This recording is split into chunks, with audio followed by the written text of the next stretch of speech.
Back here at home, Senator Marco Rubio, we are looking at the possibility of a government shutdown.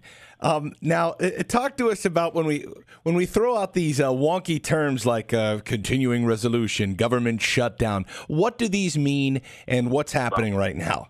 Okay, well, usually, first of all, the United States Treasury really can't spend a lot of money without congressional approval. The Congress has to say, this is how much money you're going to spend on this is how much money you get to spend on that. That's usually done through a budget. Now, last year, for the first time in a long time, the Congress, when the Democrats still controlled the House and Senate, was unable to pass a budget. They didn't want to do a budget. So what they did was a continuing resolution, which is nothing more than authority to continue to spend money at a certain pace and rate. Well, but those things expire, and this one expires on March 4th. So on March 4th, basically, all sorts of governmental agencies no longer have authority to continue to spend money. Not the Army or national defense or things that are critical, but things like national parks and some other issues that, federal agencies and so forth, certain federal agencies, et cetera.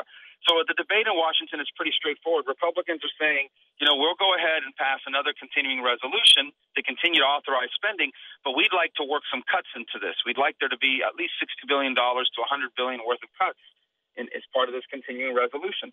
The Democrats are balking at that, and they're saying, no, we don't want there to be any cuts, or we want the cuts to be less.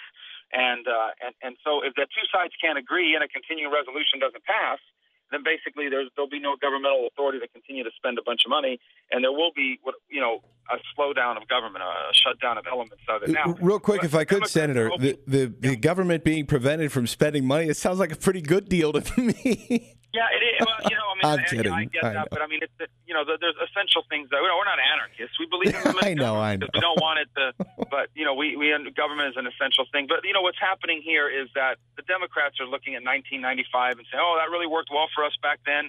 We hope this happens again because it'll make the Republicans look bad." Yep. There's a difference between now and 95. In 95, it was an argument over policy, and the budget got taken hostage. In 2011, the debate is about the budget itself and how much we're going to spend. And you basically have a Democratic minority in the House and majority in the Senate that, in the face of this massive debt and deficit that really threatens our future, I cannot exaggerate how serious this debt issue is, are basically saying, well, we're not going to deal with it. We don't want to deal with it. We refuse to deal with it.